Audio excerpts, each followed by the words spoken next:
You're listening to KZOM, Oleander Public Radio.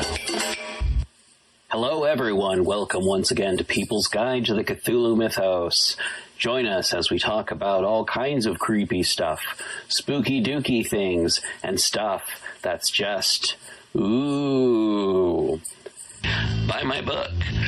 It is called The Architects of Cosmic Doom, and you can find it in the show notes. It is a collection of horror stories that predate cosmic horror as we know it, with Lovecraft and,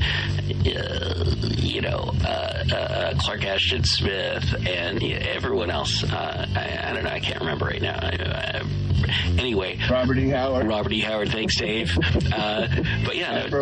Ambrose Bierce is actually in the book, but no, this is cosmic horror, before pulps, before all that. And it covers a period of time from the mid-1800s to the early 20th century.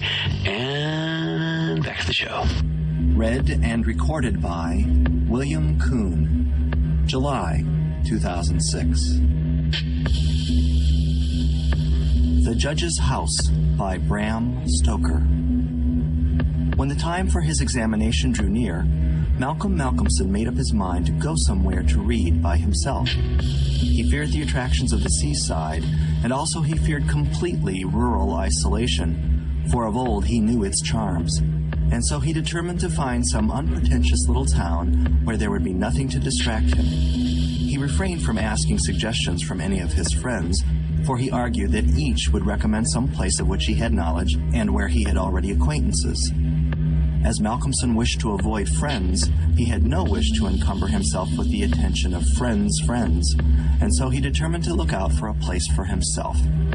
He packed a portmanteau with some clothes and all the books he required, and then took ticket for the first name on the local timetable which he did not know. When, at the end of 3 hours' journey, he alighted at Ben Church, he felt satisfied that he had so far obliterated his tracks as to be sure of having a peaceful opportunity of pursuing his studies. He went straight to the one inn which the sleepy little place contained, and put up for the night. Ben Church was a market town, and once in 3 weeks was crowded to excess. But for the remainder of the 21 days, it was as attractive as a desert. Malcolmson looked around the day after his arrival to try to find quarters more isolated than even so quiet an inn as the Good Traveler afforded. There was only one place which took his fancy, and it certainly satisfied his wildest ideas regarding quiet. In fact, quiet was not the proper word to apply to it. Desolation was the only term conveying any suitable idea of its isolation. It was an old, rambling, heavy-built house of the Jacobean style, with heavy gables and windows, unusually small and set higher than was customary in such houses, and was surrounded with a high brick wall massively built.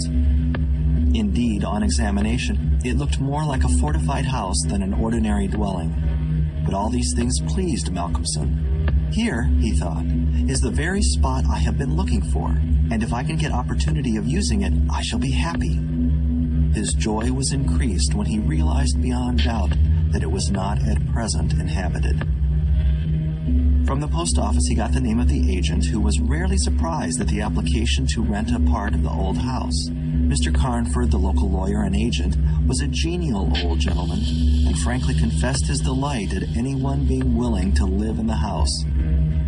"To tell you the truth," he said, "I should be only too happy on behalf of the owners to let anyone have the house rent-free for a term of years, if only to accustom the people here to see it inhabited.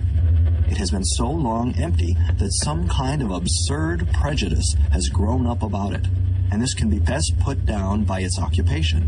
If only," he added with a sly glance at Malcolmson, "by a scholar like yourself, who wants its quiet for a time." Malcolmson thought it needless to ask the agent about the absurd prejudice. He knew he would get more information, if he should require it, on that subject from other quarters. He paid his 3 months' rent, got a receipt, and the name of an old woman who would probably undertake to do for him, and came away with the keys in his pocket.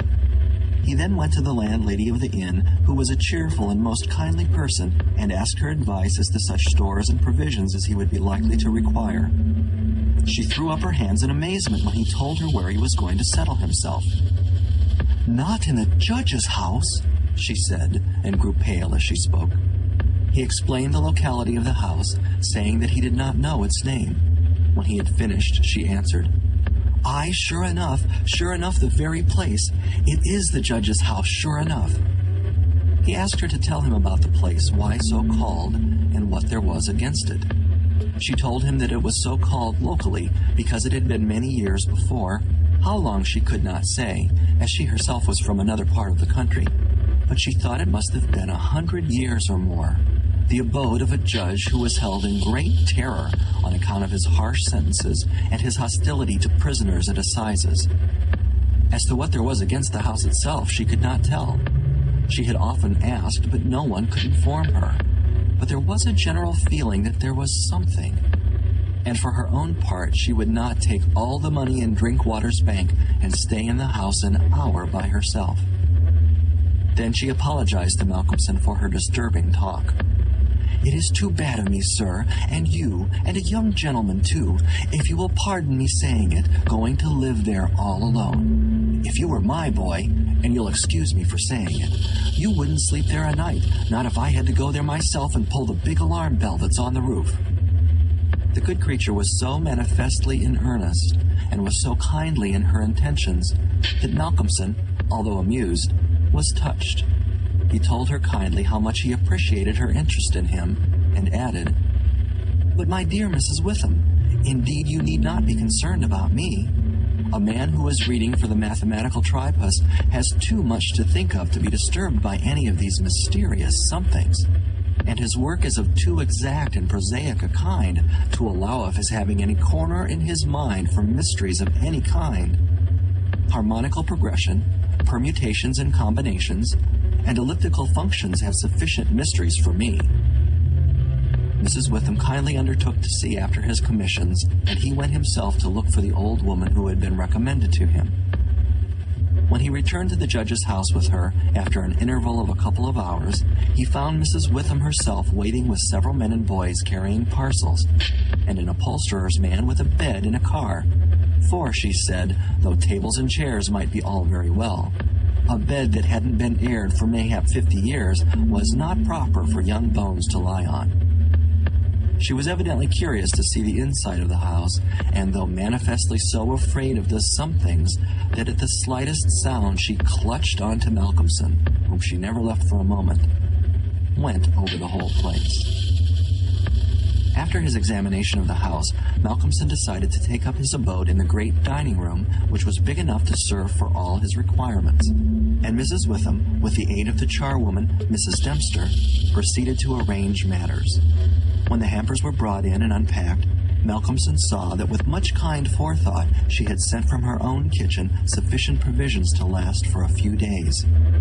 Before going, she expressed all sorts of kind wishes, and at the door turned and said, "And perhaps, sir, as the room is big and draughty, it might be well to have one of those big screens put round your bed at night, though, to tell the truth, I would die myself if I were to be so shut in with all kinds of things that put their heads round the sides or over the top and look on me." The image which she had called up was too much for her nerves, and she fled incontinently. Mrs. Dempster sniffed in a superior manner as the landlady disappeared, and remarked that for her own part she wasn't afraid of all the bogies in the kingdom. "I'll tell you what it is, sir," she said. "Bogies is all kinds and sorts of things, except bogies. Rats and mice and beetles, and creaky doors and loose slates and broken panes and stiff drawer handles that stay out when you pull them and then fall down in the middle of the night. Look at the wainscot of this room. It is old, hundreds of years old. Do you think there's no rats and beetles there? And do you imagine, sir, that you won't see none of them? Rats is bogies, I tell you, and bogies is rats. And don't you get to think anything else." "Mrs. Dempster," said Malcolmson gravely, making her a polite bow, "you know more than a senior wrangler. And let me say that, as a mark of esteem for your indubitable soundness of head and heart, I shall, when I go, give you possession of this house and let you stay here by yourself for the last 2 months of my tenancy. For 4 weeks will serve my purpose." "Thank you kindly, sir," she answered, "but I couldn't sleep away from home a night. I am in greenhouse charity, and if I slept the night away from my rooms, I should lose all I have got to live on. The rules is very strict, and there's too many watching for a vacancy for me to run any risks in the matter. Only for that, sir, I'd gladly come here and attend on you altogether during your stay." "My good woman," said Malcolmson hastily, "I have come here on purpose to obtain solitude. And believe me that I am grateful to the late Greenhow for having so organized his admirable charity, whatever it is, that I am perforce denied the opportunity of suffering from such a form of temptation. St. Anthony himself could not be more rigid on the point." The old woman laughed harshly. "Ah, you young gentlemen," she said, "you don't fear for naught, and belike you'll get all the solitude you want here." She set to work with her cleaning, and by nightfall, when Malcolmson returned from his walk, he always had one of his books to study as he walked, he found the room swept and tidied, a fire burning in the old hearth, the lamp lit, and the table spread for supper with Mrs. Witham's excellent fare. "This is comfort indeed," he said as he rubbed his hands. When he had finished his supper and lifted the tray to the other end of the great oak dining table, he got out his books again, put fresh wood on the fire, trimmed his lamp, and set himself down to a spell of real hard work. He went on without pause till about 11 o'clock, when he knocked off for a bit to fix his fire and lamp, and to make himself a cup of tea.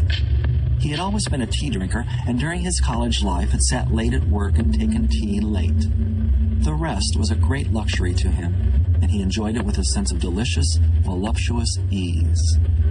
The renewed fire leaped and sparkled and threw quaint shadows through the great old room, and as he sipped his hot tea, he reveled in the sense of isolation from his kind.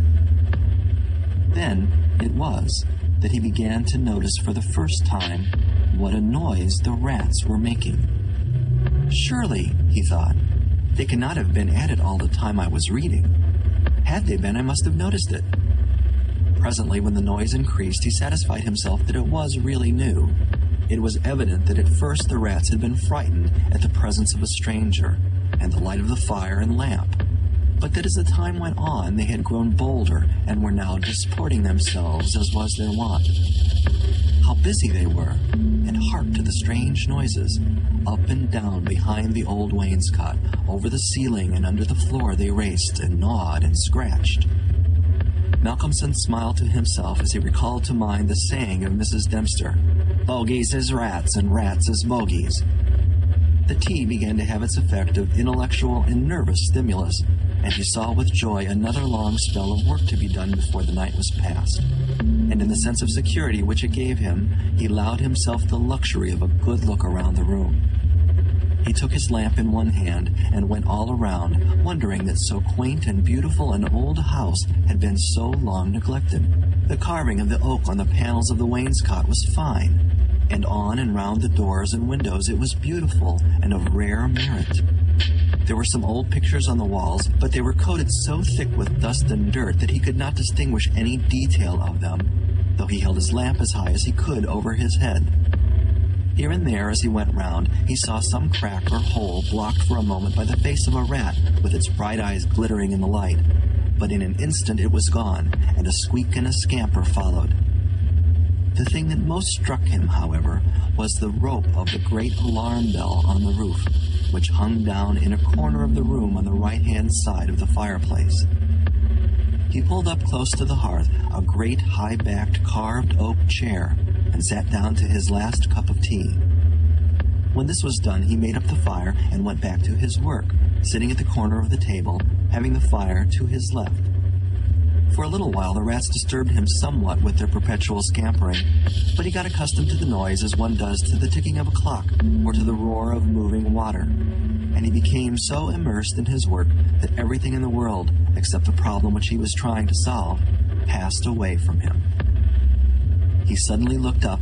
His problem was still unsolved, and there was in the air that sense of the hour before the dawn which is so dread to doubtful life. the noise of the rats had ceased. Indeed, it seemed to him that it must have ceased but lately, and that it was the sudden cessation which had disturbed him. The fire had fallen low, but still it threw out a deep red glow. As he looked, he started, in spite of his sang-froid.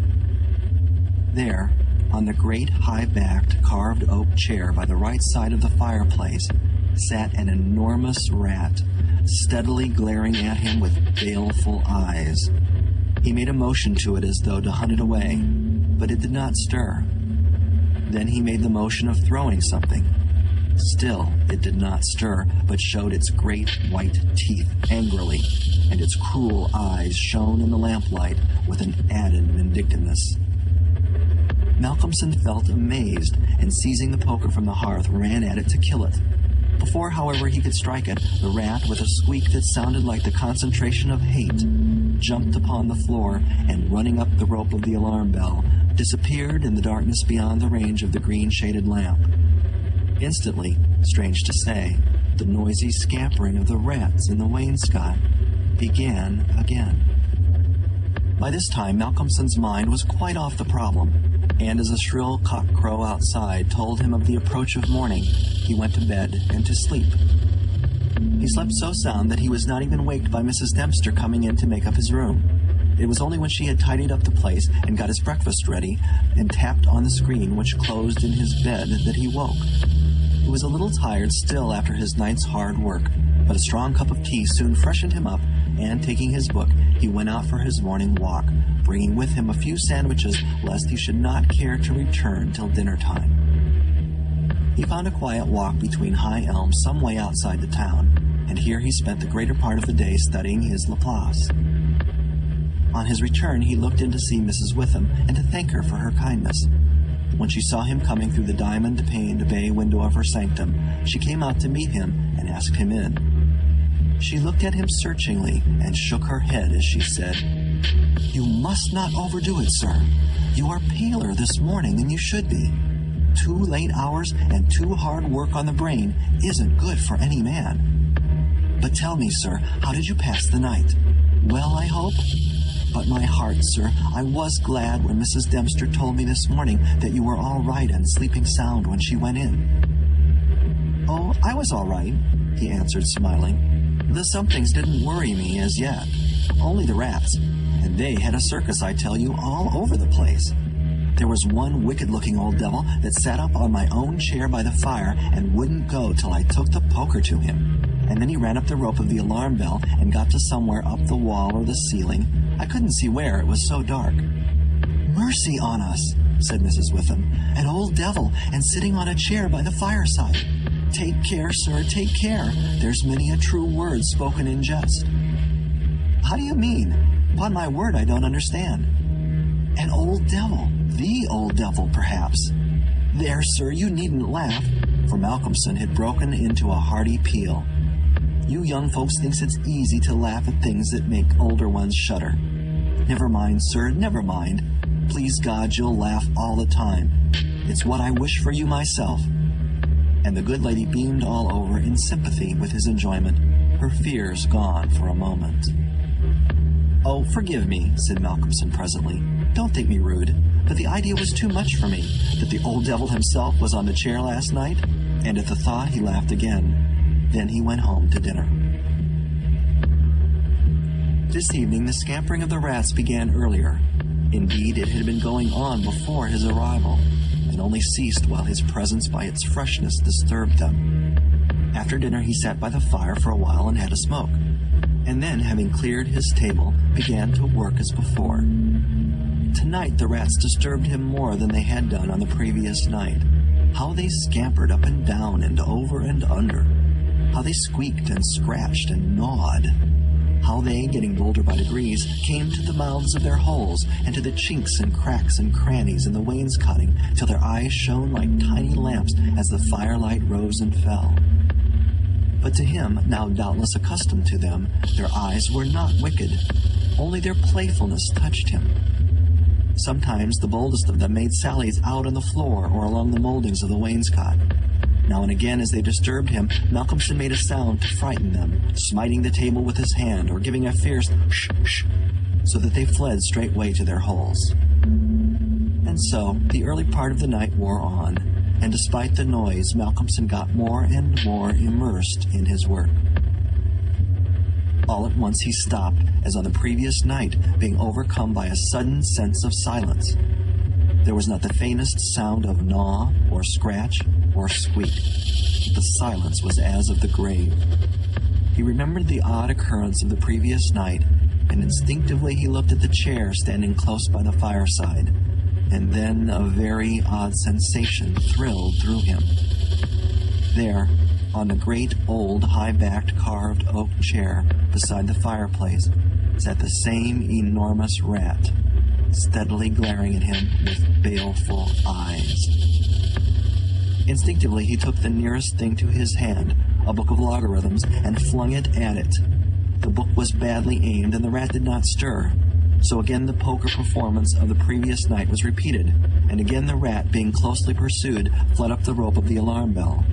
Strangely, too, the departure of this rat was instantly followed by the renewal of the noise made by the general rat community.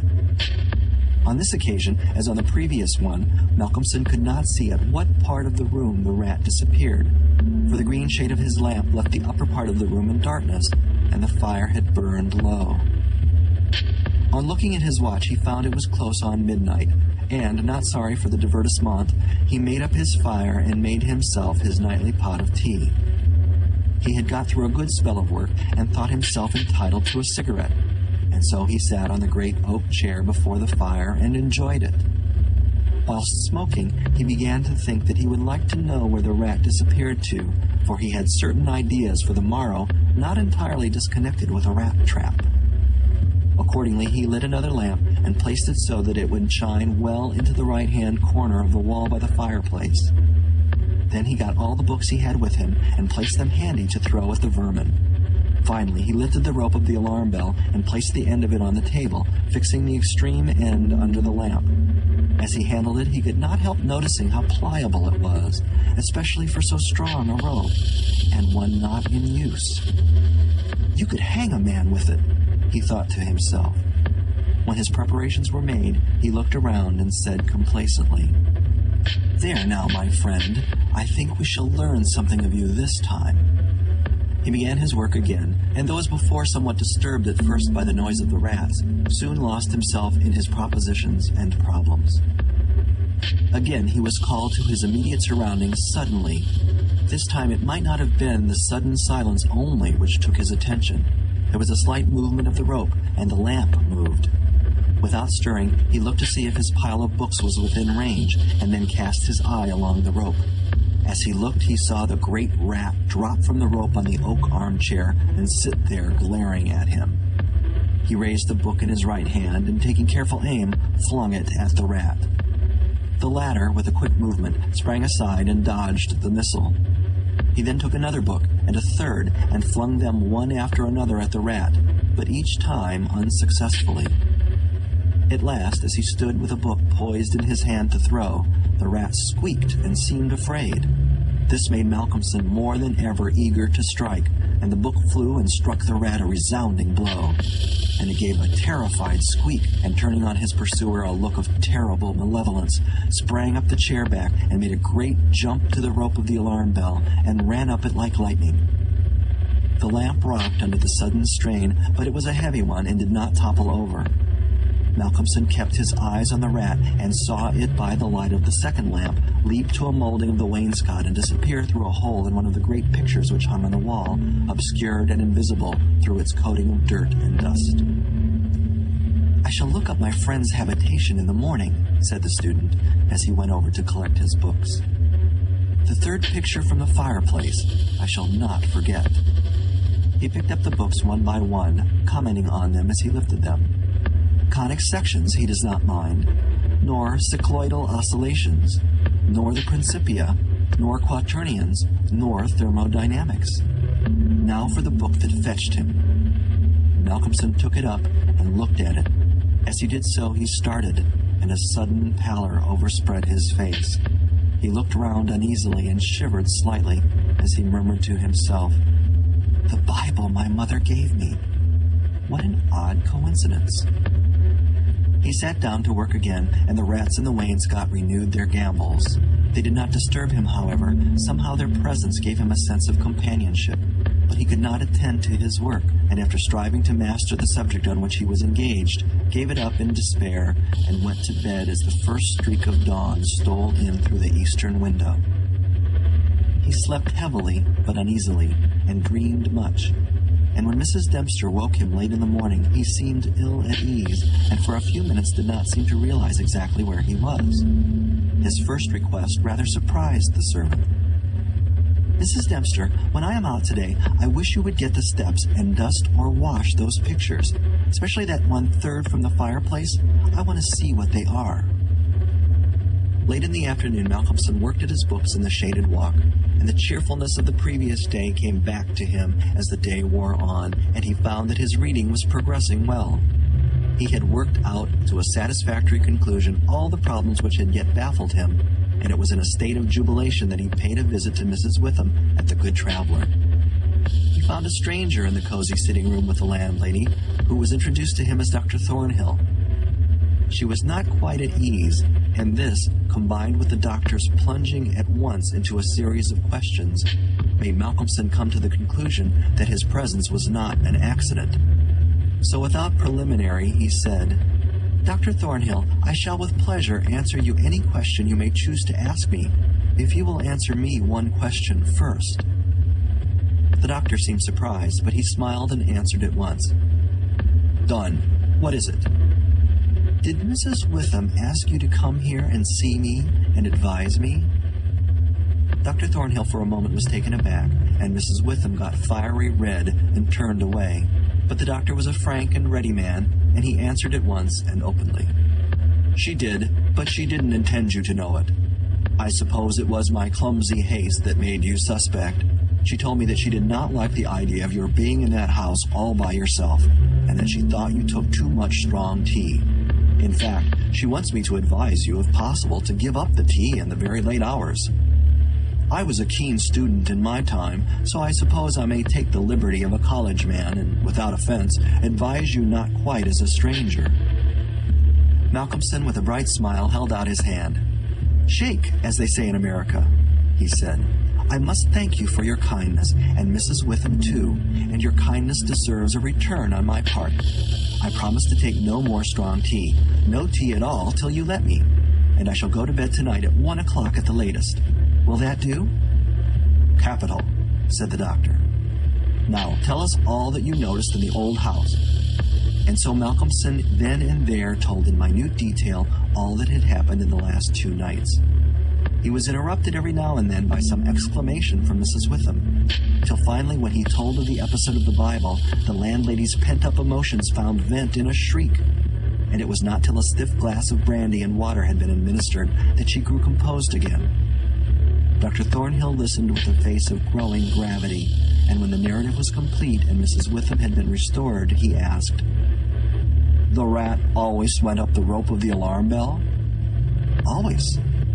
"I suppose you know," said the doctor after a pause, "what the rope is?" "No."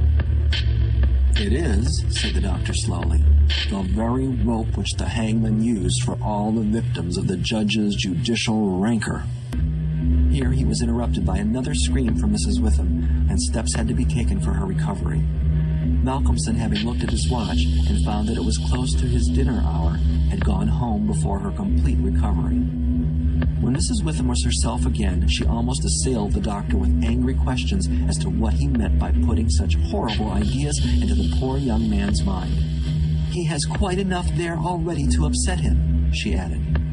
Dr. Thornhill replied, "My dear madam, I had a distinct purpose in it. I wanted to draw his attention to the bell rope and to fix it there. It may be that he is in a highly overwrought state and has been studying too much, although I am bound to say that he seems as sound and healthy a young man, mentally and bodily, as ever I saw. But then the rats, and that suggestion of the devil." The doctor shook his head and went on. "I would have offered to go and stay the first night with him, but that I felt sure it would have been a cause of offense. He may get in the night some strange fright or hallucination, and if he does, I want him to pull that rope.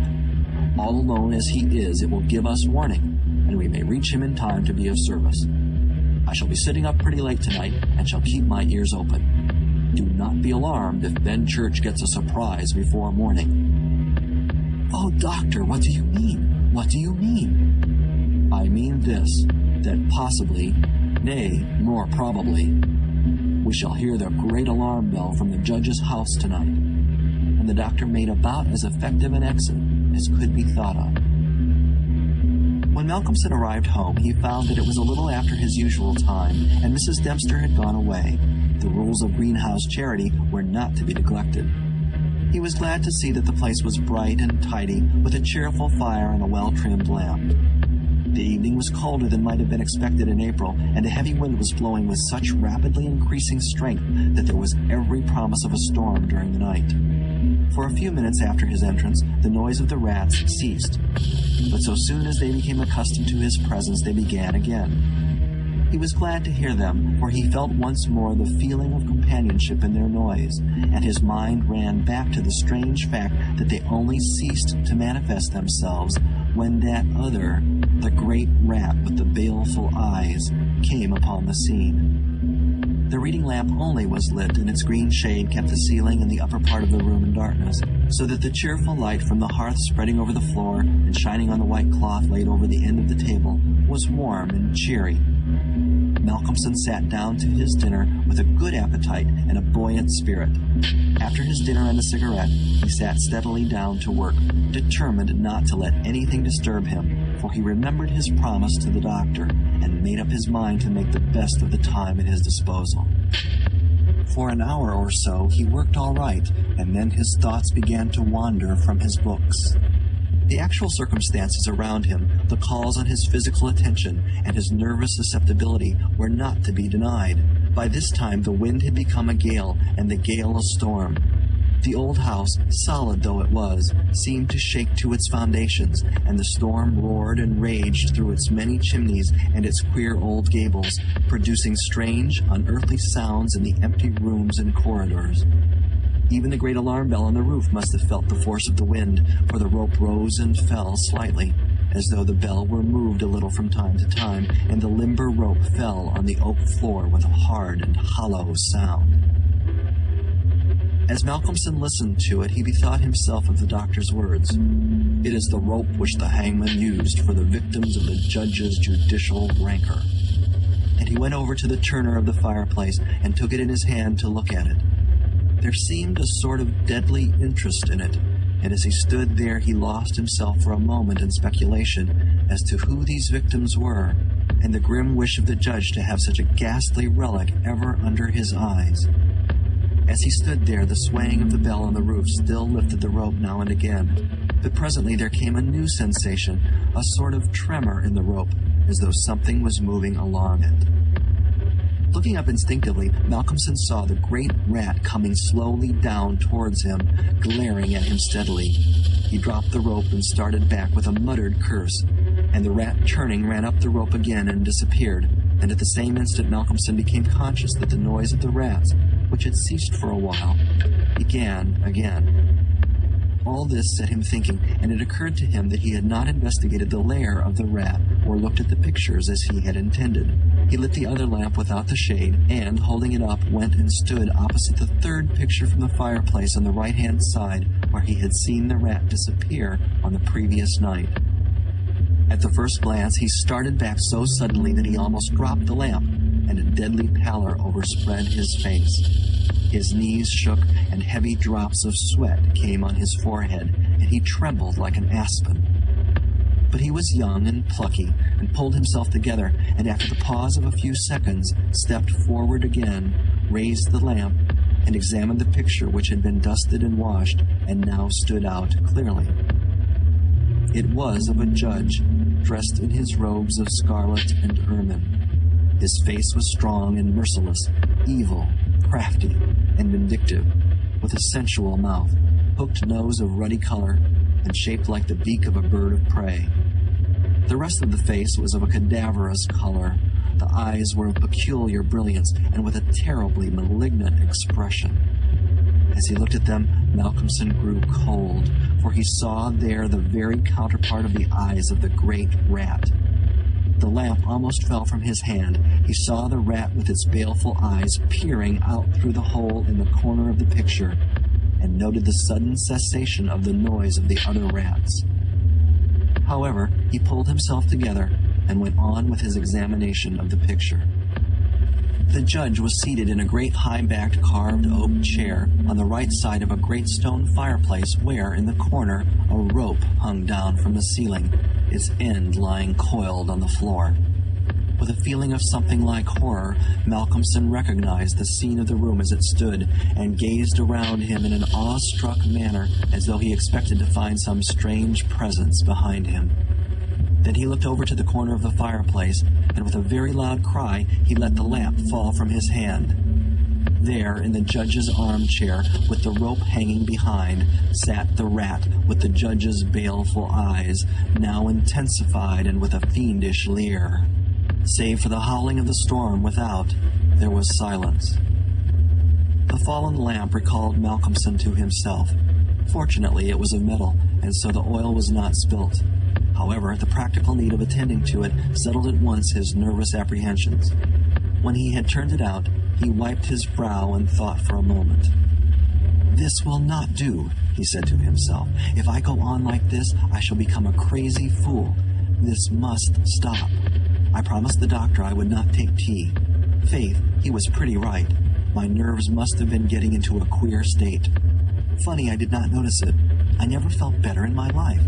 However, it is all right now, and I shall not be such a fool again." Then he mixed himself a good stiff glass of brandy and water and resolutely sat down to his work. It was nearly an hour when he looked up from his book, disturbed by the sudden stillness. Without, the wind howled and roared louder than ever, and the rain drove in sheets against the windows, beating like hail on the glass. But within there was no sound whatever, save the echo of the wind as it roared in the great chimney, and now and then a hiss as a few raindrops found their way down the chimney in a lull of the storm. The fire had fallen low and had ceased to flame, though it threw out a red glow. Malcolmson listened attentively, and presently heard a thin, squeaking noise, very faint. It came from the corner of the room where the rope hung down, and he thought it was the creaking of the rope on the floor as the swaying of the bell raised and lowered it. Looking up, however, he saw in the dim light the great rat clinging to the rope and gnawing it. The rope was already nearly gnawed through. He could see the lighter color where the strands were laid bare. As he looked, the job was completed, and the severed end of the rope fell clattering on the oaken floor, whilst for an instant the great rat remained like a knob or tassel at the end of the rope, which now began to sway to and fro. Malcolmson felt for a moment another pang of terror as he thought that now the possibility of calling the outer world to his assistance was cut off. But an intense anger took its place, and seizing the book he was reading, he hurled it at the rat. The blow was well aimed, but before the missile could reach him, the rat dropped off and struck the floor with a soft thud. Malcolmson instantly rushed over towards him, but it darted away and disappeared in the darkness of the shadows of the room. Malcolmson felt that his work was over for the night, and determined then and there to vary the monotony of the proceedings by a hunt for the rat, and took off the green shade of the lamp so as to ensure a wider spreading light. As he did so, the gloom of the upper part of the room was relieved, and in the new flood of light, great by comparison with the previous darkness, the pictures on the wall stood out boldly. From where he stood, Malcolmson saw right opposite to him the third picture on the wall from the right of the fireplace. He rubbed his eyes in surprise, and then a great fear began to come upon him. In the center of the picture was a great irregular patch of brown canvas, as fresh as when it was stretched on the frame. The background was as before, with chair and chimney corner and rope, but the figure of the judge had disappeared. Malcolmson, almost in a chill of horror, turned slowly round, and then he began to shake and tremble like a man in a palsy. His strength seemed to have left him, and he was incapable of action or movement, hardly even of thought. He could only see and hear. There, on the great high-backed carved oak chair, sat the judge in his robes of scarlet and ermine, with his baleful eyes glaring vindictively and a smile of triumph on the resolute, cruel mouth as he lifted with his hands a black cap. Malcolmson felt as if the blood was running from his heart, as one does in moments of prolonged suspense. There was a singing in his ears. Without, he could hear the roar and howl of the tempest, and through it, swept on the storm, came the striking of midnight by the great chimes in the marketplace. He stood for a space of time that seemed to him endless, still as a statue, with wide-open, horror-struck eyes, breathless. As the clock struck, so the smile of triumph on the judge's face intensified, and at the last stroke of midnight he placed the black cap on his head. Slowly and deliberately the judge rose from his chair and picked up the piece of the rope of the alarm bell which lay on the floor, drew it through his hands as if he enjoyed its touch, and then deliberately began to knot one end of it, fashioning it into a noose. This he tightened and tested with his foot, pulling hard at it till he was satisfied, and then making a running noose of it, which he held in his hand. Then he began to move along the table on the opposite side to Malcolmson, keeping his eyes on him until he had passed him, when with a quick movement he stood in front of the door. Malcolmson then began to feel that he was trapped, and tried to think of what he should do. There was some fascination in the judge's eyes which he never took off him, and he had, perforce, to look.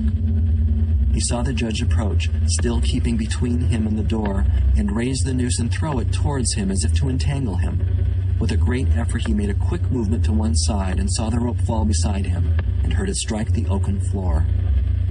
Again the judge raised the noose and tried to ensnare him, ever keeping his baleful eyes fixed on him, and each time by a mighty effort the student just managed to evade it. So this went on for many times, the judge seeming never discouraged nor discomposed at failure, but playing as a cat does with a mouse. At last, in despair, which had reached its climax, Malcolmson cast a quick glance round him. The lamp seemed to have blazed up, and there was a fairly good light in the room. At the many rat holes and in the chinks and crannies of the wainscot, he saw the rat's eyes, and this aspect, that was purely physical, gave him a gleam of comfort. He looked around and saw that the rope of the great alarm bell was laden with rats.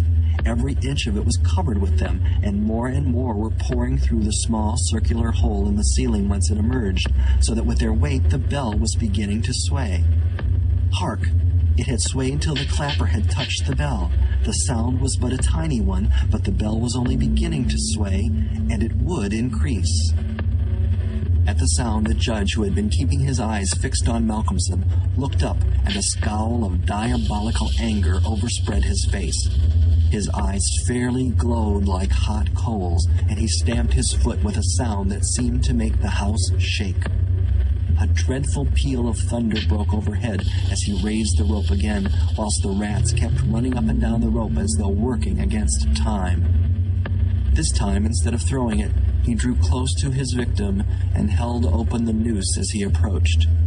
As he came closer, there seemed something paralyzing in his very presence, and Malcolmson stood rigid as a corpse. He felt the judge's icy fingers touch his throat as he adjusted the rope. The noose tightened.